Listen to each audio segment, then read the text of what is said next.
Hello friends, welcome to my channel. ఈరోజు మనం దొండకాయలతో fry recipe చేద్దాము. దాని కొరకు ముందుగా దొండకాయలను ఈ విధంగా సన్నగా రింగ్స్ లాగా కట్ చేసి పెట్టాలి. నేను 1/2 kg దొండకాయలను తీసుకొని ఈ విధంగా సన్నగా కట్ చేసిన. ఇప్పుడు మనము దొండకాయ ఫ్రైని ప్రిపేర్ చేద్దాం. దాని కొరకు ముందుగా కడాయి వేడెక్కిన తర్వాత 5 to 6 టేబుల్ స్పూన్స్ ఆయిల్ వేసుకోవాలి. కడాయిలో ఆయిల్ కొద్దిగా ఎక్కువనే పడుతుంది. ఇప్పుడు ఈ ఆయిల్ వేడెక్కాక 1/2 టీ స్పూన్ ఆవాలు, 1/2 టీ స్పూన్ వరకు జీలకర్ర, మీ దగ్గర ఫ్రెష్ కరివేపాకు ఉంటే అది వేసుకోండి. ఇప్పుడు జీలకర్ర ఆవాలు వేగిన తర్వాత 6 to 7 గార్లిక్ క్లోవ్స్ తీసుకొని ఈ విధంగా కచ్చాపక్కాగా గ్రైండ్ చేసి తీసుకోవాలి. ఇప్పుడు ఇవి ఈ ఆయిల్లో వేసి కొద్దిగా పచ్చివాసన పోయే వరకు వేయించాలి. ఫ్రై కావాల్సిన అవసరం లేదు. ఎల్లిపాయలు ఇప్పుడు ఇందులో మనం కట్ చేసి పెట్టిన దొండకాయలను వేయాలి.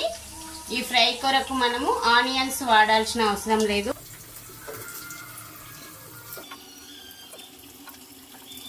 ఇప్పుడు ఫ్లేమ్ని లో ఫ్లేమ్లో పెట్టి వీటిని మధ్య మధ్యలో కలుపుతూ 20 to 25 మినిట్స్ ఉడకనివ్వాలి. ఇలాగే మూత పెట్టి ఉడకనివ్వాలి. ఇప్పుడు దీనిలో ఒక 1/2 టీ స్పూన్ వరకు పసుపు వేయండి. పసుపు వేసి ఒకసారి కలిపి అడుగంటకుండా మధ్య మధ్యలో కలుపుతూ 20 to 25 మినిట్స్ ఖచ్చితంగా ఉడకనివ్వాలి. ఇప్పుడు వీటిని మధ్య మధ్యలో కలుపుకుంటూ ఉడకనిద్దాం. ఈ దొండకాయలు బాగా దగ్గరకు పడాలి.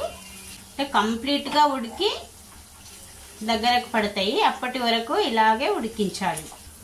ఇప్పుడు దొండకాయలు కంప్లీట్గా ఉడికినాయి. ఒక ప్లేట్ మీద ఇలా వేసుకొని ఇలా అంటే మనకు ఉడికినాయో లేదో తెలుస్తుంది. ఇప్పుడు ఉడికినాయి ఇవి. ఇందులో కారం వేయాలి. ఇప్పుడు ఇందులో మనం 2 టేబుల్ స్పూన్స్ కారం వేస్తే సరిపోతుంది. అదేనండి రెడ్ చిల్లీ పౌడర్.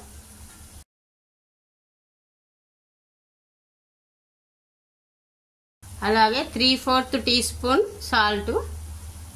ఇప్పుడు ఈ కారం ఉప్పు కలిసేటట్టు కలిపి మూత పెట్టకుండా ఇంకొక 10 మినిట్స్ ఉడికించాలి. అలా ఉడికించడం వలన ఈ ముక్కలు గట్టిపడి ఇంకా దగ్గరకు పడతాయి. మూత పెట్టొద్దు. ఫ్లేమ్ని మీడియం ఫ్లేమ్లో పెట్టండి. అడుగంటకుండా మధ్య మధ్యలో కలుపుతూ ఉండాలి.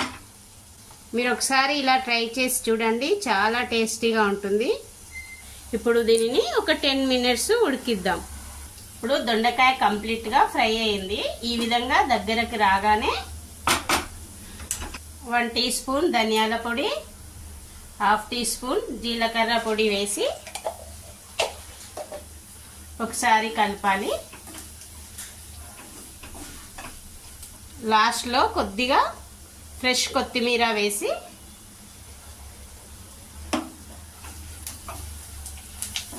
కలపాలి. ఇప్పుడు ధనియాల పొడి కొత్తిమీర వేసిన తర్వాత ఒక 1 మినిట్ ఉంచి స్టవ్ ఆఫ్ చేసుకోవాలి. ఇప్పుడు దొండకాయ ఫ్రై రెడీ అయింది. స్టవ్ ఆఫ్ చేసుకొని దీనిని సర్వింగ్ బౌల్లోకి తీసుకుందాం. దొండకాయ ఫ్రై రెడీ అయిందండి. ఈ రెసిపీ కనుక నచ్చితే మీరు ఒకసారి ట్రై చేసి మీకు ఏ విధంగా వచ్చిందో కామెంట్ సెక్షన్లో చెప్పండి.